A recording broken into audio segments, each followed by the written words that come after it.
Hello aspirants, welcome to Prelims Extra. This will be week 3.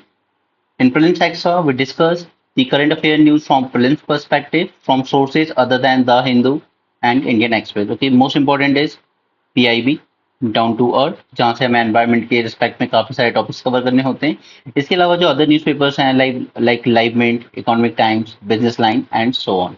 Okay, तो चलिए prelims extra को शुरू करते हैं। First news is from prime minister office, that is PIB, जहाँ पे प्राइम मिनिस्टर ने इनॉग्रेट किया था इंडियन न्यूज़पेपर सोसाइटी के टावर को मुंबई में। Now what is this Indian newspaper society? First thing is that ये प्री इंडिपेंडेंस में बनी हुई बॉडी है, इसलिए इसके बारे में थोड़ा सा तो इन्फॉर्मेशन होना जरूरी भी है। Founded in 1939, headquarter is in New Delhi. इसका ऑब्जेक्टिव क्या है? To promote freedom of press by advocating rights and freedom of newspapers. Okay, but we all know कि हमारी प्रेस कितनी फ्री है। To provide accreditation to advertising agencies and ensure they adhere to set standards. Functions आप self read कर सकते हैं, not that important, कभी exam में पूछे तो नहीं जाएंगे। लेकिन इसके साथ साथ आपको एक चीज जरूर तैयार करनी चाहिए, that is evolution of press in India. कि ये आप अपनी मॉडर्न हिस्ट्री में इस पे पूरा एक चैप्टर है। कब कौन से गवर्नर जनरल आए, वाइसरॉय आए, कब उन्होंने प्रेस को गैग करने की कोशिश की और फिर कैसे उसको बार बार लिबरेट किया गया है। तो ये इसको लेकर काफी सारे एक्ट बनाए गए हैं, कुछ आज भी फोर्स में हैं, इसीलिए इवोल्यूशन ऑफ प्रेस एक इंपॉर्टेंट टॉपिक हो जाता है फ्रॉम योर स्टैटिक सिलेबस। बाकी जब मैं आपके साथ हिस्ट्री पढ़ाऊंगा तब मैं उसको वहां पे डिस्कस करूंगा। Second is NITI Aayog unveils gear shift challenge to accelerate zero emission truck adoption in India. Now हम लोग क्या कहते हैं दैट हमारे इंडिया में हमें कब तक बनना है नेट जीरो? हमें बनना है 2070 तक, राइट? नेट जीरो का टारगेट अचीव करना है। एंड हमारा जो करीब करीब 4% जो ग्रीन हाउस गैस एमिशंस हैं, वो कहाँ से आ रहे हैं? हमारे ट्रांसपोर्ट सेक्टर से, जिसमें सबसे ज्यादा पोल्यूशन किससे हो रहा है? ट्रक से। अब हमारे यहाँ पर जब हम फ्राइट की बात करते हैं, फ्राइट, तो हमारे यहाँ रेलवे से ज्यादा फ्राइट हम लोग कैरी कर रहे हैं बाया रोड। अब इस ग्रीन हाउस गैस एमिशंस को कम करने के लिए हमें क्या करना होगा? हमें अपने जो ट्रक्स हैं उनको थोड़ा सा सस्टेनेबल ट्रांसपोर्टेशन की तरफ लेके जाना होगा।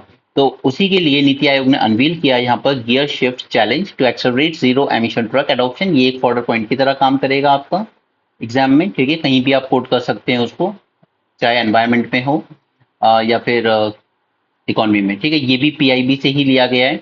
ई fast electric freight accelerator for sustainable transport, ठीक है? यहाँ पे फ्राइट यानी कि ट्रक्स वगैरह पर ही फोकस किया गया है। NITI Aayog announce the launch of NITI gear shift challenge as part of E FAST India mission. ये ई फास्ट मिशन चल रहा है हमारा ऑलरेडी, पूरे फ्लाइट कॉरिडोर्स को, जो हमारे फ्लाइट की जितनी भी ट्रांसपोर्ट मीडियम्स हैं उन सभी को इलेक्ट्रिक करने की कोशिश की जा रही है। तो इसी के अंडर में एक पार्ट किया गया नीति gear shift challenge. Niti Gear Shift Challenge is a hackathon. It aims to develop practical solutions to accelerate the adoption of zero emission trucks, benefiting both economy as well as environment. Yeah. This is country's first platform to facilitate collaboration between government, stakeholder, and private sector partners to shape strategies and action that support freight electrification at scale. It aims to raise awareness of the freight electrification, bolstered by on-ground demonstration. जब तक हम ground पे demonstrate नहीं करेंगे इन चीजों को, तब तक इनका adoption बहुत मुश्किल है। नीति आयोग in collaboration with World Resource Institute.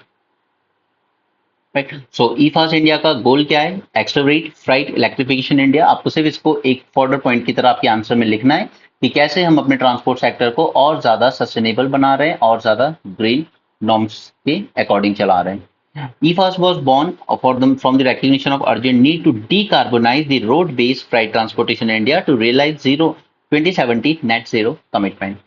Around 71% of freight in India is transported by road. Okay, इसलिए रोड ट्रांसपोर्ट को हमें जितना ज्यादा हो सके ग्रीन हाउस एमिशन यहाँ से कम करने होंगे।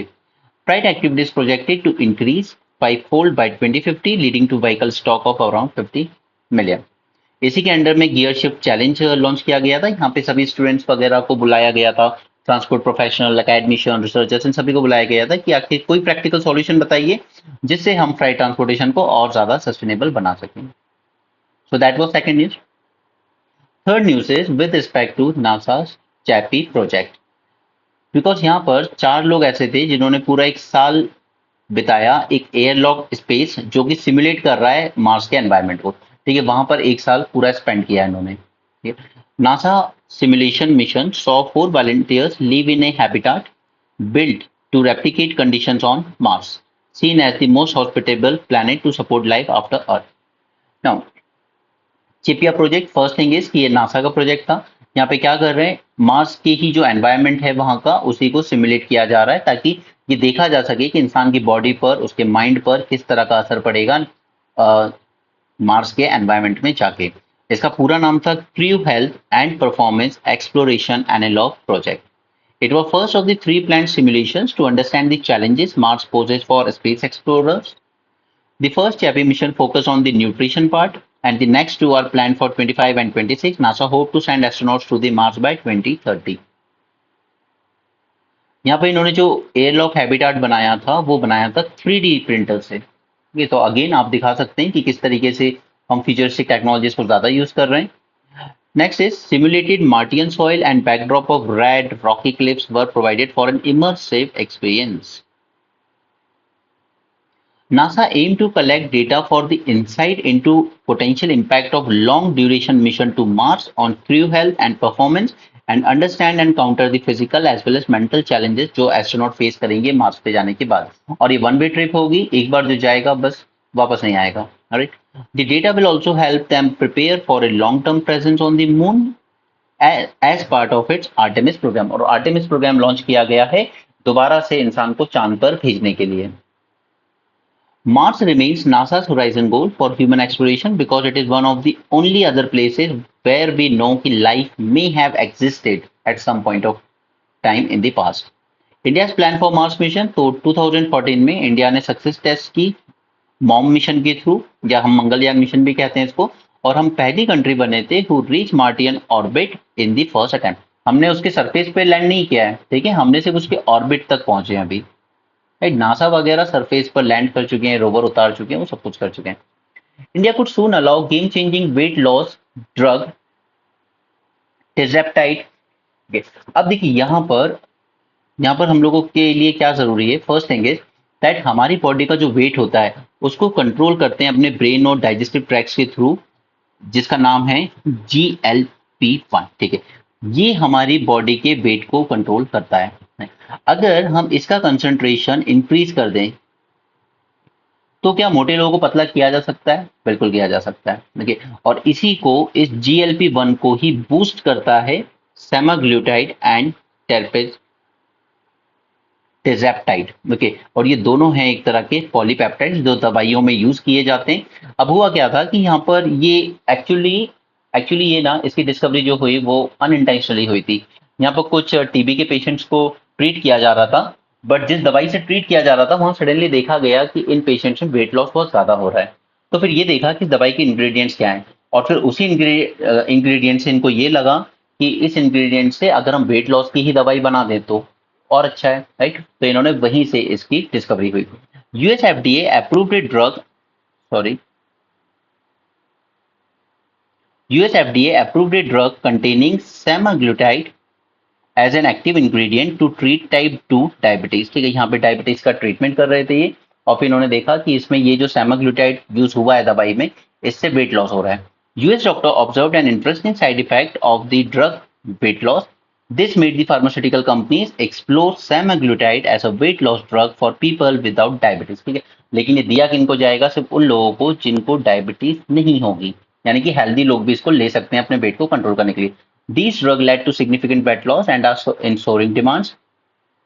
इसी तरीके से other pharma giants use the tirzepatide. अब दो चीजें आपको पहले याद रखनी होगी, सेमाग्लूटाइड एंड ट्राइजेप्टाइड। अगर ये एग्जाम में आता है कि ये दोनों क्यों न्यूज में थे, तो ये न्यूज में इसलिए थे because they are use in weight management functioning.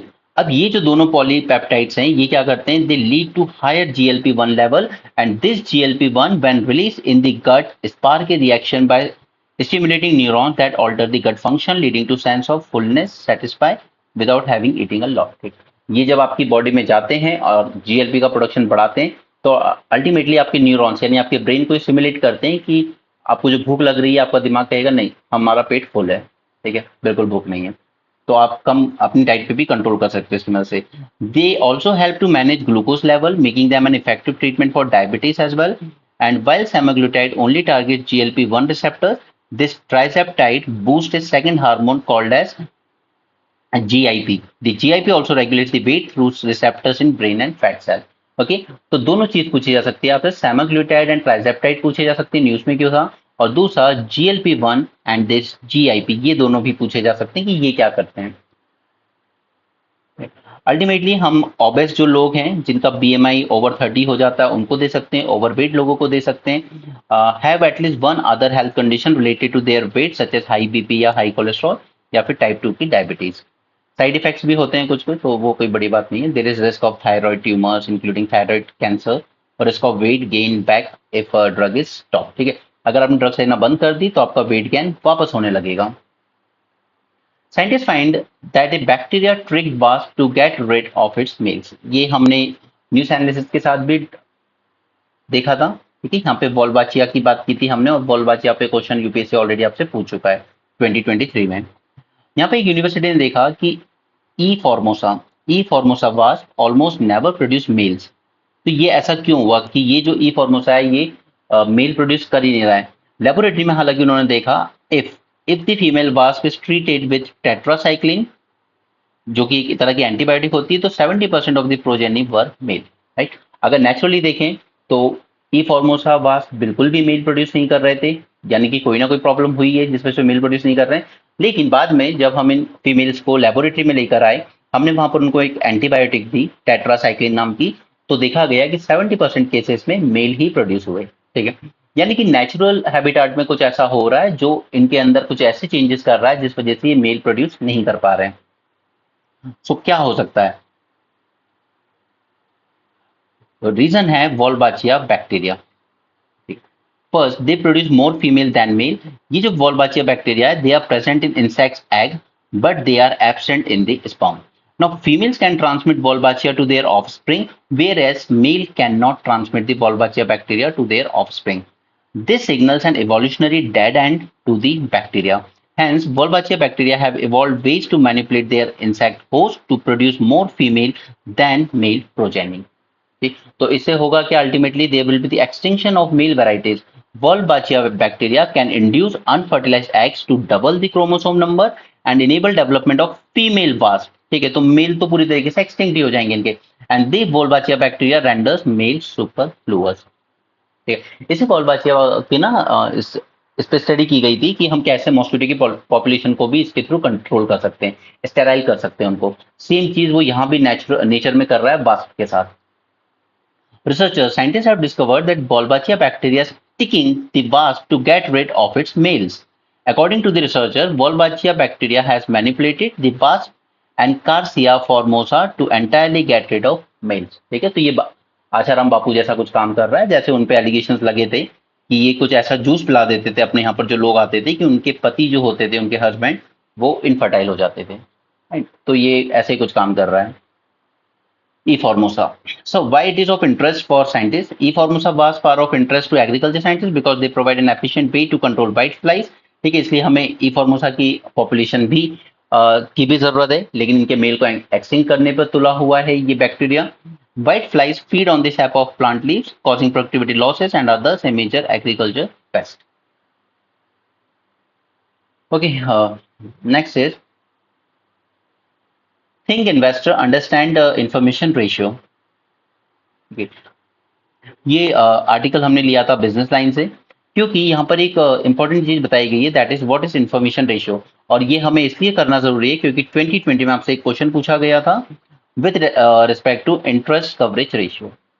इस क्वेश्चन को आप अटेम्प्ट कीजिए और कमेंट सेक्शन में इसका आंसर दीजिएगा। और क्योंकि यहाँ पे इसी तरीके से ये जो टर्म्स है, और इस बार भी 24 में जो इकोनॉमी के क्वेश्चन आए मोस्टली टर्म बेस्ड आए, बट इतने यूनिक सोर्सेज से आए जिनको रीच आउट कर पाना इजी नहीं है, ना स्टूडेंट के लिए ना ही टीचर के लिए। चलिए इसको जानते हैं कि इंफॉर्मेशन रेशियो क्या है। तो फर्स्ट देखिए, हमें पता है कि एसेट मैनेजमेंट कंपनीज होती हैं, ठीक है, जो अलग अलग जगह पर पैसा इन्वेस्ट करती हैं। राइट, अब जहां इन्वेस्ट किया होगा वहां से कुछ रिटर्न भी आएगा, ठीक, लेकिन रिस्क भी होगा उनमें कुछ ना कुछ। ठीक है, आप कहीं इन्वेस्ट कर रहे हो तो वहां रिस्क भी है और रिटर्न भी आएगा कुछ, ठीक है। तो यहाँ पे सेबी ने कहा, उसने रेकमेंड किया that these asset management company should disclose there funds information ratio two highlight the risk adjusted return. आप अपना इंफॉर्मेशन रेशियो बताइए ताकि जो इन्वेस्टर भी होगा उसको पता होगा कि यहाँ इनके थ्रू इन्वेस्ट करने में मुझे क्या रिस्क है। So information ratio is a quantitative measure used to evaluate the performance of an investment portfolio or financial asset compared to the benchmark index. अभी benchmark index क्या है, वो हर सेक्टर के लिए कुछ ना कुछ होता है, ठीक है, वो डिसाइडेड होता है हर सेक्टर के लिए, factoring in the volatility of the returns. The benchmark typically represents the market या फिर इंडस्ट्री या फिर एक स्पेसिफिक सेक्टर को। अगर आपका इंफॉर्मेशन रेशियो हाई है तो वो उतना बेटर है। Higher information ratio indicates that the fund manager has consistently outperformed the benchmark or similar fund manager over a given period. So IR figures are usually annualized for easy understanding. अगर formula देखेंगे हम तो ये होगा portfolio return, यानी कि अलग अलग सिक्योरिटीज में अगर इन्वेस्ट किया है तो वहां से ओवरऑल कितना रिटर्न आने वाला है, माइनस बेंचमार्क रिटर्न जो कि पहले से डिसाइड किया जाएगा, divided by the tracking year. Tracking year मतलब थोड़ा बहुत डिविएशन हो जाता है फ्रॉम बेंचमार्क एंड पोर्टफोलियो, यानी कि कितना इसमें डिफरेंस आया है। ओके, तो ये उसका फॉर्मूला हो जाता है इंफॉर्मेशन रेशियो का। बट आपको सिर्फ इतना याद रखना है कि ये एग्जैक्टली कर क्या रहा है, तो ये इवेलुएट कर रहा है performance of the investment portfolio compare to the benchmark index. This is the single point that you should remember for your exam.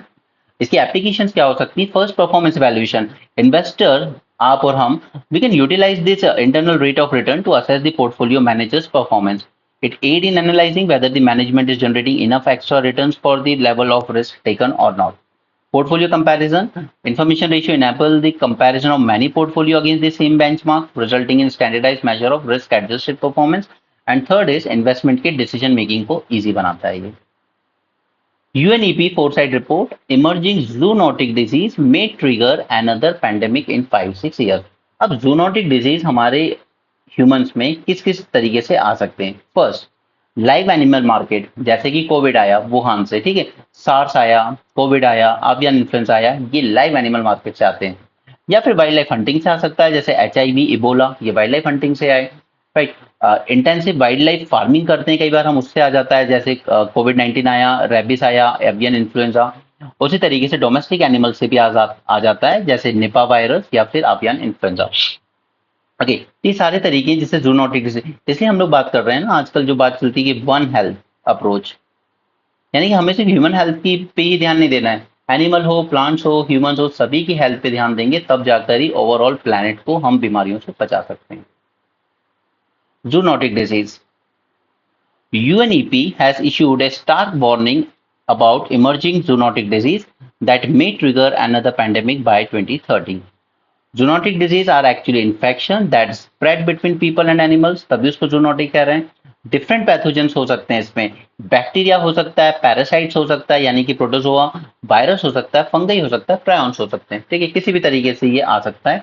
There are various type of zoonotic disease, example rabies, ठीक है, जो कि काटने से हो जाता है इनकी, एबोला कॉन्टेक्ट से हो जाता है, lymph disease from ticks, and कोविड-19 from bats. Okay, now symptoms not important. Prevention measures like avoiding contact with wild animals, proper food handling and cooking, using insect repellents, vaccine for animals, etc. Recommendation, UNEP की report ने emphasize किया है that there is urgent need for proactive measures to address ecological disruptions and human wildlife interactions. Stressing the safeguard planetary health is crucial for preventing future zoonotic outbreaks.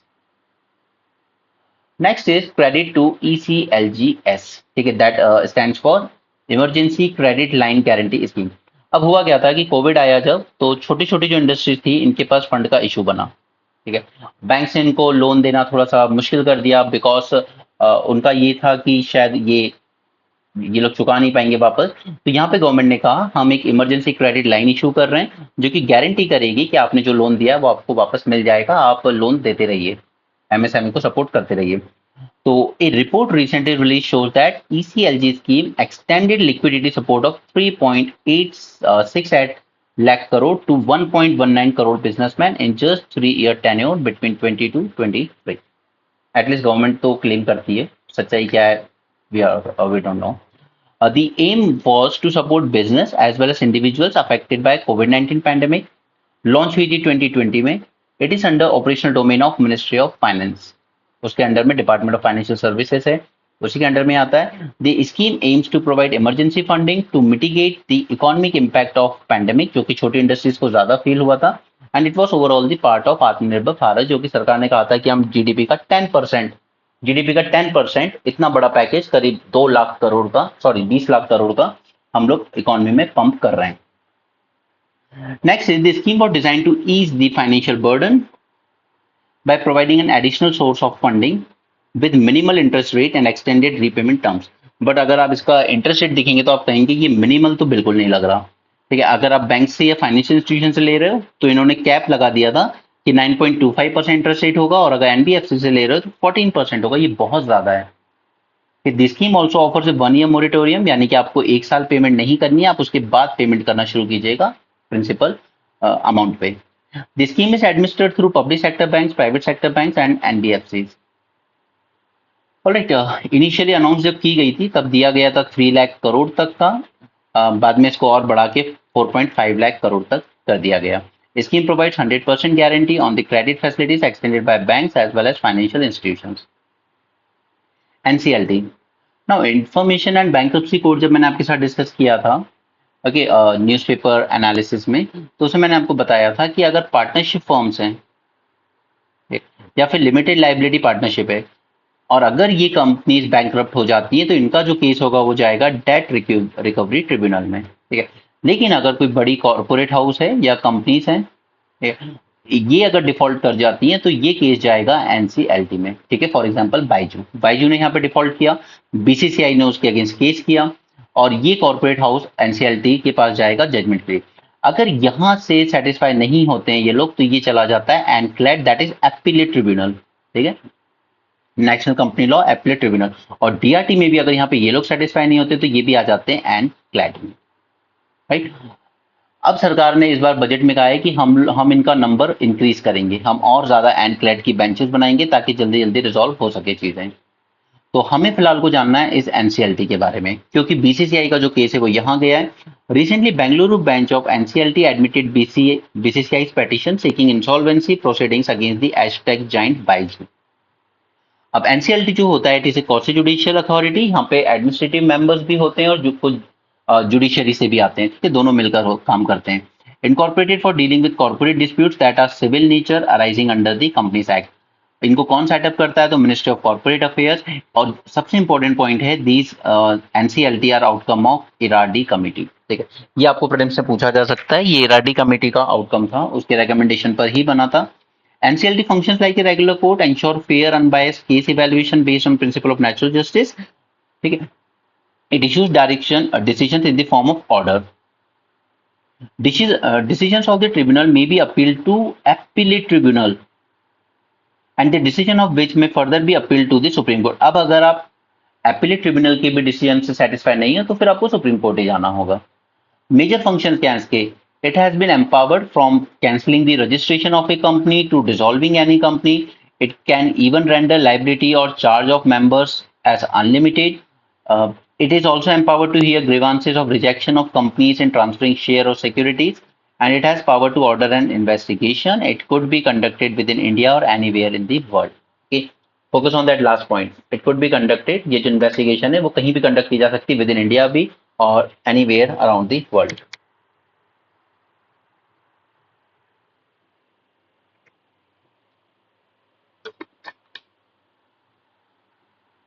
Next topic पर चलते हैं, that is हमारा forex reserve. अब focus कीजिएगा, यहाँ पर हमारे जो फॉरेक्स रिजर्व है उसमें क्या क्या चीजें होती हैं. एफसीए होते हैं, फॉरेन करेंसी एसेट्स. गोल्ड हो सकता है, SDR and reverse trench position. Main focus इस पे कीजिएगा दो पे. एफसीए में मेजोरिटी हमारा जो है ऑलमोस्ट आप कह सकते हो 80 to 90% जो फॉरेक्स रिजर्व है वो एफसीए के फॉर्म में ही रखे जा सकते हैं.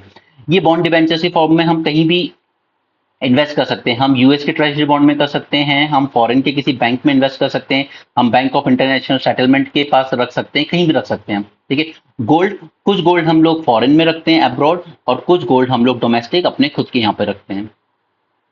राइट, अब इसमें मुझे आपको जो समझाना है वो ये है दैट एज ऑफ 24 हमारे पास टोटल है 822 मैट्रिक टन ऑफ गोल्ड, जिसमें से 408 मैट्रिक टन रखा है हमने डोमेस्टिकली और बाकी का 387 रखा है हमने abroad.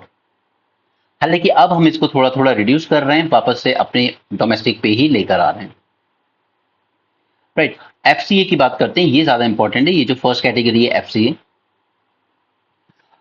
India's forex reserve comprise of all these four things: FCA, gold, SDR, reverse bank position with IMF. But this foreign currency assets, FCA, include investment in US Treasury bond treasury bills of other selected governments या deposit with foreign central bank या फिर foreign commercial banks etc.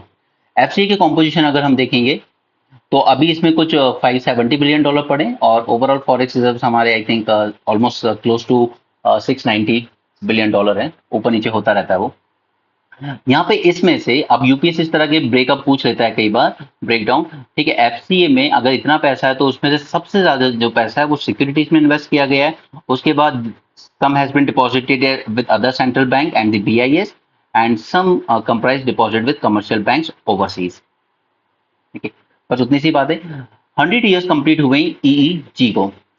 This year marks the centenary of first human EEG produced by German physiologist. और EEG क्या करता है, ये measure करता है electrical activity in the brain generated by neurons. अब जब मैंने आपके साथ एक मेंस में डिस्कस किया था ह्यूमन ब्रेन इंटरफेस, जो कि एलॉन मस्क की कंपनी ने शुरू किया था, तब मैंने आपको पूरा ब्रेन का फंक्शन अच्छे से समझाया था। उसमें मैंने कहा था हमारे जो न्यूरॉन्स हैं, जब हम लोग कुछ सोचते हैं तो वहां पर एक तरीके का इलेक्ट्रिक चार्ज जनरेट होता है। ठीक? और उसी को पकड़ के ये लोग क्या करने वाले हैं, ब्रेन को मशीन से लिंक करने वाले हैं, ताकि आप जो ब्रेन में सोचोगे वो चीज हो जाएगी। सपोज आपके पास ऐसा फैन है जो जिसमें सेंसर लगा हुआ है, वो पकड़ लेता है। तो आपने आपके ब्रेन में सोचा ये पंखा बंद हो जाए, सिग्नल गया और वो बंद हो जाएगा। राइट, तो ये सब क्यों हो पा रहा है, इस इन्वेंशन की वजह से जो आज से 100 साल पहले हुआ था। Scientist use EEG for neuroscience, cognitive psychology and neuro linguistic etcetera. EEG measures the electrical activity in the brain generated by neurons. Researchers use EEG in field like neuroscience, cognitive psychology and neuro linguistic. इसका पूरा नाम क्या है, इलेक्ट्रोएंसेफेलोग्राफी। ठीक है, electro का मतलब electricity, एंसेफेलो का मतलब ब्रेन एंड ग्राफी का मतलब representation. So EEG commonly used to diagnose epilepsy and monitor anesthesia effects, sleep patterns, coma activity, brain death etc. उसमें हम लोग इसको यूज करते हैं। Neurons in the brain move electrically charged particles, creating electrical activity. EEG जो test होता है, visualise this activity and help distinguish between the normal as well as abnormal brain strengths. ये कराते हैं कई लोग, आपने भी शायद घर में किसने कराया ही होगा कभी ना कभी। Advantage of this, its setup is simple and cost effective. The equipment is small, doesn't emit radiation or noise and is non-invasive and portable. Disadvantage क्या है कि इसको सेटअप करने में टाइम लगता है, क्योंकि इसका जो प्रोसेस होता है, includes applying gel, placing electrodes, thicker hair can affect EEG reading. EEG is good at tracking the rapid electrical activity in the brain, but it is biased towards the signals near the brain surface. It may not accurately pinpoint the origin of electrical activity within the brain. To overcome this limitation, EEG is often used with other tests like MRI and advanced data processing method. यहाँ पे UPSC ने 24 में question पूछा था, यहाँ पे sequence जमाना था आपको from west to east in reverse का। ठीक है, तो मैंने उसको दे दिया यहाँ पर, क्योंकि बागमती रिवर न्यूज में था, तो आप इसको देख लीजिएगा सिर्फ मैप को और कुछ नहीं। ठीक, ये आपकी गंगा जा रही है, उसके बाद एक घाघरा, गंडक, बूढ़ी गंडक, भागमती, कमला, कोसी एंड महानदी। और नीचे से राइट बैंक ट्रिब्यूटरी कौन सी आ रही है, तो ये एक सोन बहुत इंपॉर्टेंट ट्रिब्यूटरी बन जाती है। Okay, now here bimetallic NIF system are better than doped ones for water splitting fluid. अब हम लोग बात करते हैं ग्रीन हाइड्रोजन बनाने की। अब वो कैसे बनेगी, H2O को ब्रेक डाउन करना होगा H2 प्लस O2 में। ठीक है, यानी कि हमें कोई ना कोई एक कैटलिस्ट की जरूरत पड़ेगी जो इसको ब्रेक डाउन कर देगा। ठीक है, तो ये एक न्यू कैटलिस्ट हमें मिला है, दैट इज बायमेटालिक निफ सिस्टम। ये ministry of science and technology ने पब्लिश किया था, अगेन इन पीआईबी। अगर पीआईबी में नहीं आया होता तो मैं इसको कंसिडर नहीं करता उतना इंपॉर्टेंट, लेकिन पीआईबी में अगर कोई चीज आई है तो वो इंपॉर्टेंट हो जाती है पिछले 2 साल के पैटर्न को देखते हुए। The new study claims that bimetallic nickel iron layered double hydroxide system, this is the most efficient for oxygen production through water spreading. और इसको बनाया भी किसने, हमारे ही institute of advance study in science and technology ने बनाया है। ये बहुत ही एफिशिएंटली प्रोड्यूस करके देगा हमें ऑक्सीजन थ्रू वाटर स्प्रेडिंग। अब ये कहाँ काम आएगा, अब याद कीजिए हमने क्या बनाया, समुद्रयान, समंदर के अंदर जाएंगे हम लोग, राइट, और करीब 6 किलोमीटर तक, और वहां पर हम स्टडी करेंगे। और कल भी मैंने आपको बताया था पॉली मेटालिक नोड्यूल्स, ठीक है, इनसे क्या हो रहा है कि इनकी प्रेजेंस जब ज्यादा हो जाती है तो एक इलेक्ट्रिक चार्ज जनरेट हो रहा है, वो भी वाटर को ब्रेक डाउन कर रहा है इन हाइड्रोजन एंड ऑक्सीजन। तो हमें हाइड्रोजन तो मिल ही रही है, साथ में ऑक्सीजन मिल रही है, तो अगर deep down in the ocean हमें ऑक्सीजन मिलने लगेगी तो वो फिर माइनिंग एक्सप्लोरेशन को और बेटर बनाएगी। ठीक है, कल हमने न्यूज़पेपर में यही आर्टिकल डिस्कस किया था, राइट। और यही चीज यहाँ भी काम की है कि अगर हमारे पास इस तरह के एफिशिएंट कैटलिस्ट बन जाए जो ऑक्सीजन प्रोड्यूस कर सकें, तो 71% और जो हमारा ओशन से कवर है हम उसको और बेटर एक्सप्लोर कर पाएंगे। It eliminates the need for trimetallic solution to enhance productivity, and water splitting is a sustainable and eco-friendly method to generate green and pure hydrogen and oxygen on large scale without harming flora and fauna. To improve water splitting efficiency, scientists have focused on two key reactions. One is HER, that is hydrogen evolution reaction, and oxygen evolution reaction. ठीक है, इसका composition वगैरह जरूरी नहीं है, catalyst की property जरूरी है। NiFe LDH are highly efficient catalyst for OER, ये जो सेकंड प्रोसेस है इसको और ज्यादा एफिशिएंट बना देगा ये। This is a crucial step in water splitting, and the combination of NI and FE improve the catalytic activity and stability. Application क्या हो सकती है, तो NiFe systems are extensively used in electrochemical cells for splitting water into hydrogen and oxygen. Already use कर रहे हैं हम लोग इसको इलेक्ट्रोकेमिकल सेल्स में। They also explore the application in batteries, supercapacitors, and other energy storage and conversion device due to their excellent electrochemical properties. और इसका सबसे बड़ा जो एडवांटेज है कि ये जो निफ है, सॉरी कहाँ गया, या this nif system is made from abundant and inexpensive metals. ठीक है, निकल भी मिल जाएगा, आयरन भी मिल जाता है, making them cost effective alternative to precious metal catalyst like platinum and iridium. ठीक है, जो दूसरे मेथड्स में प्लेटिनम एंड इरिडियम यूज होता है वो काफी कॉस्टली पड़ता है, तो ये थोड़ा सा इजी होगा। ओके, चलिए आगे चलते हैं। 6 children die of suspected Chandipura virus infection in Gujarat. ठीक है, इसके बारे में मैंने आपसे न्यूज़पेपर एनालिसिस में भी डिस्कस किया था। ओके, तो यहाँ पर RNA virus is a virus that is single stranded as well as double stranded RNA as its genetic material. और ये जो चांदीपुरा वायरस है ये एक तरह का आरएनए वायरस ही है। ये सिंगल स्ट्रैंडेड भी हो सकता है, ये डबल स्ट्रैंडेड आरएनए भी हो सकता है। It is a non contagious disease, this Chandipura इतनी तेजी से नहीं फैलता है। ठीक है, बुलेट शेप के होते हैं, negative sense single stranded RNA virus which also include rabies etcetera. Then पहली बार आइडेंटिफाई किया गया था 1965 में इन चांदीपुरा महाराष्ट्र, और उसी के नाम पर इसको नाम दे दिया गया चांदीपुरा वायरस। ट्रांसमिट कैसे होता है, through bite of infected sand flies. अभी ऊपर हमने देखा था जब सैंड फ्लाइज की बात हुई थी, ई फॉर्मोसा, ठीक है, वो इसको कंट्रोल करता है। और ई फॉर्मोसा को बर्बाद कौन कर रहा है, आपका वॉल्बाचिया bacteria. The virus primarily affects the children and has been associated with outbreak of acute encephalitis in India, especially Bihar region में काफी देखा गया था encephalitis की बीमारी। It is a serious pathogen with rapid onset of severe symptoms, primarily affecting children in certain region. The virus resides in the salivary gland of the insect, ठीक है, sandflies के, and it can be transmitted to humans and other vertebrates. Vector borne transmission हो सकता है, the primary mode of transmission through sandfly bites. Animal reservoir, certain animal species can act as reservoir for this virus. Factor outbreak has been linked to specific environmental condition that favors the breeding of sandflies, ठीक है, जैसे कि गुजरात महाराष्ट्र में काफी मिल रहा है। There is no specific antiviral treatment. Now this is important कि इसका कोई specific treatment नहीं है, जो हमें symptoms दिखते हैं उसी के according हम treat करने की कोशिश करते हैं। Significant outbreak of disease in India were seen in 2003-4 in states such as Maharashtra. The infection has largely remained endemic to central part of India where the population of this infection spread. Next is Jammu Kashmir में, खासकर Jammu reason में क्यों search देखा गया है terrorist attack का, तो ये हम लोग न्यूज़पेपर के साथ भी डिस्कस कर चुके हैं, और इसके अलावा मैंने आपके साथ मीन्स 450 प्लस में भी वीडियो किया था ऑन क्रॉस बॉर्डर टेररिज्म। ठीक है, तो ये सारे पॉइंट्स वहीं के हैं, मैंने सिर्फ आपको एक बार नोट डाउन करा दिए यहाँ पे, बट ये सब हम डिस्कस कर चुके हैं, हमने न्यूज़पेपर के साथ भी डिस्कस किया था। Money bill, supreme court money bill को एग्जामिन कर रहा है क्योंकि स्पीकर साहब का जो बिहेवियर है वो काफी बायस देखा गया है। कॉन्स्टिट्यूशन प्रोविजन जान लेते हैं, दैट इज आर्टिकल 109। ये बताता है process for money bill, highlighting that the only need to be pass by Lok Sabha. देखिए ये प्रोसेस बताता है पूरा, जबकि आर्टिकल 110 जो है वो डिफाइन करता है कि what will constitute a money bill.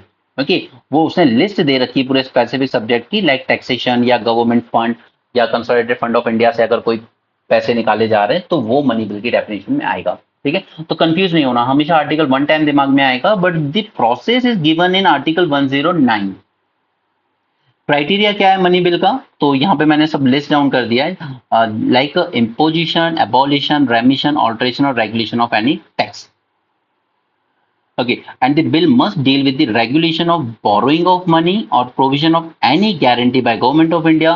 Bill should address the custody of consolidated fund of India या फिर contingency fund of India. Okay, कुछ ना कुछ पेमेंट हो रही होगी मनी की या फिर विड्रॉल हो रहा होगा मनी का उस फंड से। The bill must contain provision for appropriation of money out of consolidated fund of India। ठीक है, जैसे लोगों को direct subsidy, direct benefit transfer करना था, ठीक है, ये जब शुरू किया गया था तो गवर्नमेंट ने क्या किया था, आधार जो एक्ट था उसको मनी बिल बना के पास कर दिया था राज्यसभा से बाईपास करने के लिए। अब ये केस कोर्ट में गया और कोर्ट में कहा गया कि आधार एक्ट में बहुत से अलग प्रोविजन है, ये मनी बिल की डेफिनेशन कैसे आता है। तो सरकार ने कहा कि आधार का हम यूज किसके लिए कर रहे हैं, डायरेक्ट बेनिफिट ट्रांसफर देने के लिए लोगों को, और डायरेक्ट बेनिफिट ट्रांसफर में क्या हो रहा है, कंसोलिडेटेड फंड ऑफ इंडिया से पैसा जा रहा है, राइट। और इन्होंने क्या कहा कि कंसोलिडेटेड फंड ऑफ इंडिया या कंटिजेंसी ऑफ फंड इंडिया से कोई पेमेंट हो या फिर विड्रॉल हो ऑफ द मनी। तो सुप्रीम कोर्ट ने ओके कर दिया था कि ओके आपने आधार एक्ट पास किया ऐसा मनी बिल, तो it's fine. The bill should declare any expenditure to be charged on Consolidated Fund of India or propose an increase in amount of any such expenditure. The bill should deal with the receipt of money on account of Consolidated Fund or public account of India. It should address the custody or issue of such money.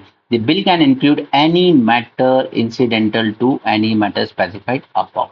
ठीक है, तो ये जो वेग definition दी गई है withdrawal of money, उसी वजह से आधार एक्ट जो कि फुली फॉलो नहीं आता इस कैटेगराइज में मनी बिल की, बट वो फिर भी पास कर दिया गया। India locks third highest number of children not vaccinated against Meselson after Nigeria and Congo. बाकी तो थर्ड नंबर पर है हम, जहां इन बच्चों, हमारे देश के बच्चों को मीसल्स की बीमारी हो रही। ये रेड कलर के रैशेस निकल आते हैं आपकी बॉडी पे, जैसे चिकन पॉक्स में होता है ना, बस वैसे ही। WHO UNICEF said that India has the highest number of unvaccinated children for measles in 2023 with 1.6 million cases. Measles है क्या? It is a contagious viral disease caused by measles virus which is a single stranded RNA। ठीक है, अभी ऊपर भी हमने देखा था, सिंगल स्ट्रैंडेड भी हो सकता है, डबल स्ट्रैंडेड भी हो सकता है। सिम्टम्स छोड़िए, ट्रांसमिशन एयरबॉर्न डिजीज है, ये स्प्रेड होता है from person to person contact. Vulnerable, yes, unvaccinated young children and pregnant person are more vulnerable. Measles is common in parts of Africa, Middle East and Asia. Again, there is no specific treatment for measles। इसको अगर आप अपने village वगैरह में, आप north India से belong करते हैं, तो इसको ना विलेज से माता कहा जाता है कि बच्चे को माता निकल रही है। ठीक है, ये जो रेड रैशेस होते हैं वो एक्चुअली मीसल्स की बीमारी होती है। माता निकलना वो हमारे यहाँ लोकल लैंग्वेज में बोलते हैं, वो अलग बात है। ओके, सो नेक्स्ट इज, कई तरह की मीसल वैक्सीन हैं, जैसे MMR vaccine, MMRV vaccine. MMR stands for measles, mumps and rubella. This is a combined vaccine that protects against all three disease, MMR। और MMRV है, it stands for measles, mumps, rubella and varicella, that is chicken pox। और वो same ही symptoms हैं दोनों के। This combined vaccine protects against the all four disease। In some regions, single measles vaccine may be available, but it is less commonly used to compare to MMR या फिर MMRV vaccine. जबकि ज्यादा effective अगर हमें करना है तो हमें ये दो वैक्सीन देनी होगी, ये सिंगल मीसल वैक्सीन अकेले काम नहीं करती उतना अच्छा। Immunization Agenda 2030। Immunization Agenda 2030 sets an ambitious overarching global vision and strategy for vaccine and immunization in decade 21 to 30। इसका गोल क्या है इम्यूनाइजेशन एजेंडा 2030 का, to reduce the number of zero dose children by half by 2030। Zero dose children किसको कहते हैं, ये वो होते हैं who have not received even a single dose of diphtheria, tetanus and pertussis containing vaccine. अगर इसका एक भी सिंगल डोज आपको नहीं लगा है तो आपको जीरो डोज चिल्ड्रन माना जाएगा। Health Ministry mulls amending rules to include details of excipients in drugs information। Now, what are these excipients? Excipients. Health ministry initiated the process to amend the drug rules to mandatory किया जाएगा the inclusion of details of excipients into data stored in label of drug formulation products. Excipients वो substances होते हैं other than API, API तो ingredient है ही दवाई का, ठीक है। Other than API, excipients are the substances in finish pharmaceutical dosage form. Almost all drug dosage forms include excipient guarantee dosage stability and bioavailability, ठीक है। तो ये भी एक इंग्रेडिएंट ही है दवाइयों का।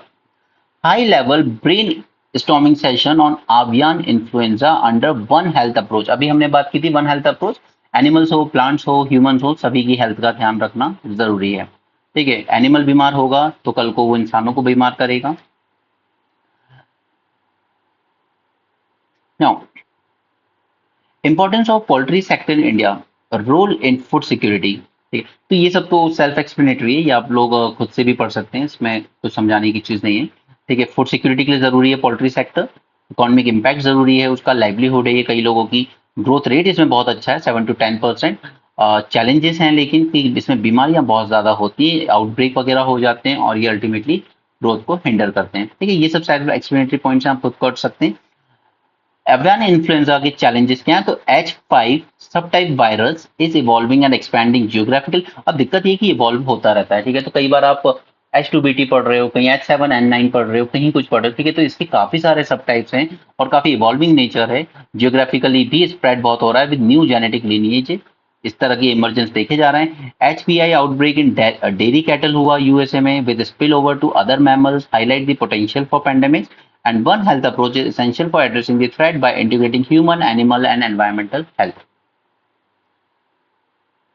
Vaccination and research. So existing HPI vaccine provide partial immunity but are not fully effective. ये जो इसकी vaccines आती हैं अभी, the strategy remains focused on surveillance and culling the biosecurity due to biosecurity challenges. ठीक है, अगर कोई एनिमल बीमार हो गया तो फिर उसको किल कर देना ही ठीक है, अदरवाइज वो और स्प्रेड होगा। There is a strong push for advanced vaccine research for humans and poultry. ठीक है, यहाँ पर एक इंस्टीट्यूट है आईसीआर का भोपाल में which is developed N indigenous HPAI vaccine while ICMR plans to create a cell culture based vaccine for human use. CBRI issues an advisory as late blight disease threatens potato crops. अब यहाँ पे आलू को problem हो रहा है कि उस पर एक अलग बीमारी का खतरा बना है जिसका नाम है late blight disease. Late blight एक तरह का फंगल इन्फेक्शन है caused by phytophthora infestans. It threatens the potato crops, causing significant yield loss and reducing tuber quality. Weather conditions favor disease spread. Cool and moist weather अगर होता है तो it is ideal for its spread. Farmers को advice ही क्या दी गई है, प्रोएक्टिव मैनेजमेंट करने की, emphasis was placed on timely management to prevent disease outbreak, spray fungicide containing mancozeb chlorothalonil, use fungicides, या फिर फील्ड मैनेजमेंट टिप्स दी गई हैं जैसे कि आप गुड ड्रेनेज इंश्योर कीजिए to prevent water logging, there is need to remove weeds to reduce the risk of fungal infection. But overall आपको क्या याद रखना है, पोटैटो में कौन सा डिजीज देखा गया, लेट ब्लाइट डिजीज, जो कि कूल एंड मॉइस्ट वेदर में तेजी से ग्रो होता है। Government wants it big banks to help their rival, the country's youngest infrastructure lender. Now, government ने NAFPID बनाया था, that is national bank for financing infrastructure and development, क्योंकि कुछ प्रोजेक्ट्स ऐसे होते हैं जैसे एक्सप्रेस वे है या बहुत बड़ा ब्रिज बनाना है कहीं पे या फिर न्यूक्लियर पावर प्लांट बनाना है, तो इनका जेस्टेशन पीरियड काफी ज्यादा होता है, ठीक? और इनमें अमाउंट भी बहुत अच्छा खासा चाहिए होता है। जैसे कि अगर आप सोचिए कि अभी तो चलिए हमारी जो हाई स्पीड बुलेट ट्रेन चल रही है बन रही है उसमें जापान फंडिंग दे रहा है, बट सपोज जापान नहीं दे रहा होता तो वो प्रोजेक्ट कितने का है, more than 1 lakh crore rupees का इन्वेस्टमेंट है। ये हमारे जो रेगुलर बैंक से वो तो नहीं दे सकते इतना, ठीक है, और कोई एक बैंक भी नहीं दे सकता, और इतने लंबे समय के लिए तो नहीं दे सकता। कब से चल रहा है प्रोजेक्ट, 2015 से चल रहा है, ठीक है, आज 24 हो गया है, 10-10 साल के लिए तो वो लोन देगा नहीं। तो ऐसे में क्या किया सरकार ने, 2021 में एक नया बैंक बनाया, एक एक्ट पास करके, it is a kind of development finance institution, यानी कि इस तरह के जो प्रोजेक्ट्स होंगे उनको ही फाइनेंस करेगा ये छोटे मोटे प्रोजेक्ट्स को फाइनेंस नहीं करेगा। It focus on a long term infrastructure financing, it is regulated and supervised by RBI as an all India financial institution. Objective क्या था कि इसका जो capital base it should be increase to 1 trillion rupees with support from banks, and purpose is to provide specialized funding for infrastructure development in India. Goal, long term non resource finance for infrastructure as well as strengthening the development of bonds and derivatives market in India and boosting the country's economic sustainability. यहाँ पे union minister Jitendra Singh ने inaugurate किया Asia का पहला health research related to pre clinical network facility under CEPI. No CEPI क्या है? That is coalition for epidemic preparedness innovation. ठीक है, ये इंपॉर्टेंट है आपके लिए, राइट? जैसे सीडीआरआई इनिशिएटिव वगैरह इंपॉर्टेंट है, उसी तरह ये भी इंपॉर्टेंट है कि एपिडेमिक के लिए प्रिपेयर होना भी जरूरी है। About CEPI was launched in 2017. It is a partnership between public, private, and philanthropic civil organization, Government of Norway and India, Bill and Melinda Gates Foundation, etc., to accelerate the development of vaccines and other biological countermeasure achievements. अभी तक इन लोगों ने develop किए over 50 vaccine candidates. They target non high risk pathogens and potential future threats, जिसे हम disease x कहते हैं। ठीक है, डिजीज एक्स कभी एग्जाम में पूछा जाए तो ऐसा नहीं है कि ऑलरेडी कोई बीमारी है, ये बस एक वर्ड यूज किया गया है डिसीज एक्स, जो फ्यूचर में आ सकती है ऐसी कोई बीमारी, लेकिन अभी तक उसका कुछ पता नहीं है। The 100-day mission aims to reduce the time to develop safe, effective, etc. चलिए नेक्स्ट इज पैन इंडिया, फिर दो तीन और बचे फिर खत्म करते हैं। Pan India roll out of यूविन। यूविन मैंने आपके साथ न्यूज़पेपर में भी डिस्कस किया हुआ था। ये एक तरह की पूरे इंडिया में एक इलेक्ट्रॉनिक रजिस्ट्री बनाई जाएगी for routine immunisation of every vaccination event under this universal immunisation programme. यानी कि पूरी डिटेल रखी जाएगी, पेरेंट्स को भी भेज दिया जाएगा कि आपके बच्चे का इस तारीख को वैक्सीनेशन है, और आशा वर्कर को भी एक अलर्ट पहुंच जाएगा कि आपको इस घर पे जाना है, वहां पे बच्चा है, उसके वैक्सीनेशन का टाइम हो रहा है। ठीक है, तो हम बेटर एक रिकॉर्ड रख पाएंगे, और ये वर्ल्ड की लार्जेस्ट इम्यूनाइजेशन मशीनरी होगी। It will ensure the timely administration of vaccine dosages by digitally recording every vaccination event under the UIP all pregnant women and children under age 0 to 5 years। Ministry of health के under में आएगा ये। Finance minister announce in interim budget में इन्होंने announce किया था along with mission Indradhanush, national health mission, India universal immunisation programme as part of reproductive and child care programme under national health mission. ठीक है, तो इसके लिए हम लोगों ने यूविन प्लेटफॉर्म बनाया जाएगा। इससे पहले कोविन प्लेटफॉर्म बना था जिसने कोविड के वैक्सीनेशन को ट्रैक किया था। ई सर्टिफिकेट भी है, एक और प्लेटफॉर्म है for it generate uniform QR based digitally verifiable E certificate similar to Covid vaccination. उसके अलावा ऐसे कई चीजें बनाई गई हैं already. Ayushman Bharat health account है, it facilitates the creation of आभा IDs for comprehensive health record रखा जाता है इसमें आपका। फ्रंटलाइन वर्कर, यूविन supports the frontline workers to digitally record all vaccination events of childrens. Universal immunisation programme की बात करें तो यहाँ पे 12 वैक्सीन प्रिवेंटेबल डिजीज को कवर करता है ये, जिसमें ये नाम आप देख सकते हैं: diphtheria, pertussis, tetanus, polio, Meselson, rubella and severe form of childhood tuberculosis, rotavirus, diarrhea, hepatitis B, meningitis, pneumonia, then pneumococcal pneumonia subnationally against one disease that is Japanese encephalitis। ठीक है, ये नेशनल लेवल पर नहीं है, सब nationally जहां पर endemic है जापानीज एंसेफेलाइटिस सिर्फ उन्हीं को कवर करेगा। तो 12 वैक्सीन प्रिवेंटेबल जो डिजीज है इनके 12 के नाम पता होना चाहिए आपको for your prelims. India plans to enter into carbon trading mechanism with Japan.